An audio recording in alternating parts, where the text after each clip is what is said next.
My name is Michael Chernow, chef and restaurateur, and this is The Breakdown.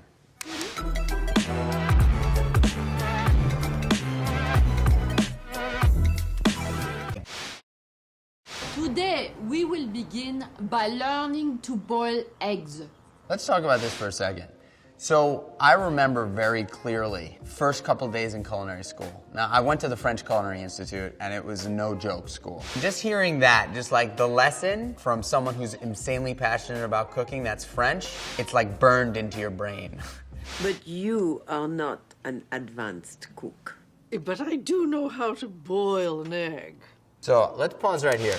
So this is another thing that's sort of happened over time. So many people are going to culinary school today, and they think that when they graduate culinary school, like, they're a chef. Most people actually, I guarantee you, I mean, maybe some of you guys know how to boil an egg, but if I said, hey, soft boil me an egg, I would argue that none of you would be able to do it.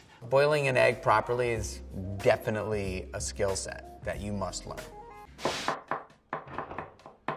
I think in culinary school, if you had that many onions on your station, you get assassinated. They wouldn't allow for that to happen. If you have 3 onions, they're in a bowl. If you cut those onions in half, those halved onions are in a bowl. The only thing that's on your cutting board is the onion that you're cutting and the pieces that you've already cut. Everything is like super organized, super clean. I actually learned that stuff at culinary school. You know, that's the stuff that really helps you to be successful as a cook or a chef. All right, next up, cook up a storm. Woo!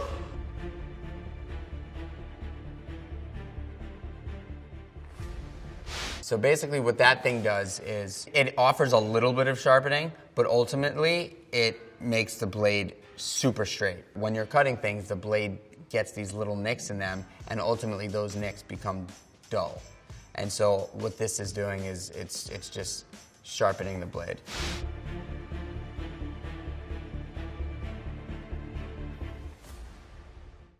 Filleting a fish is not easy. A knife that you use to fillet a big fish like that is very heavy. The blade itself is very, very heavy, so it can lay down on the bones and actually cut through with weight down on the bones so it doesn't lift up. So a super sharp, heavy knife is typically what the Japanese use for cutting knives, for filleting knives. But when he's running his finger across the salmon, he's actually looking for pin bones. And those bones are a pain in the ass.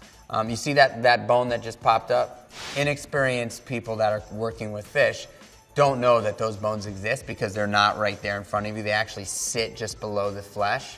But they're short, like this long, and they're incredibly hard for the most part. All fish have them, but in a bigger fish, they're hard. And if you don't pull those out, big trouble. Like bone in the gum, trouble. Not good. And he's probably gonna pull out a tweezer and start, oh, there he goes. Wow, look at that. I don't know, I've never seen anybody pull pin bones out like that. They're actually pretty hard to pull out, and they don't just dip out like that. So maybe that guy's got some serious superhuman talents. You know, I've actually never seen a cross-cutting technique like that and done the way he did it, so it looks pretty incredible though, I gotta say. Like that dude has got some swagger, there's no doubt. I mean, it's awesome. It's awesome. Let's fast forward to the kitchen. So he looks like he's working with some Wagyu beef there. Wagyu is incredibly fatty, marbled meat. It originated in Japan, this Wagyu beef technique. They massage the cows, they feed the cows Guinness beer. The cows are treated literally like royalty. And if you've never had Wagyu, it's an experience. 这是日本 A5 和牛，你知道该怎么做吗？57度低温烹煮，也没什么了不起吧。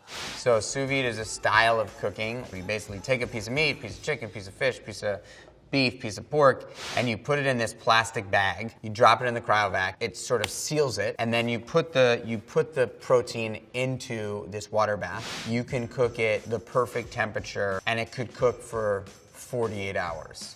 But it'll stay the same temperature. You get a similar sort of texture with any piece of protein when you sous vide it. That looks very, very good.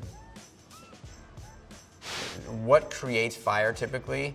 When there's hot oil and water, it makes a big boom. Similarly, wine also will spark fire. Alcohol makes fire. Rice wine vinegar will create something like that. Basically what they have here is what we call cooking sweets. They're very expensive, but it's typically a huge oven, or a huge oven with a big range across, and there's typically a number of different stations on top of it.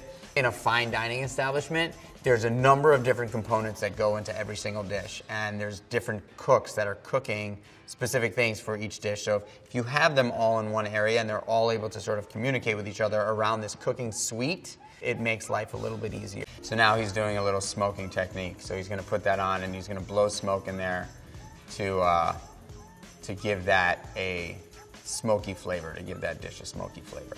Cook Up a Storm, it's definitely exaggerated. I mean, it's the drama's there. It's cool, I'm into it, but you know, you would never cut a piece of beautiful meat like that with a paring knife.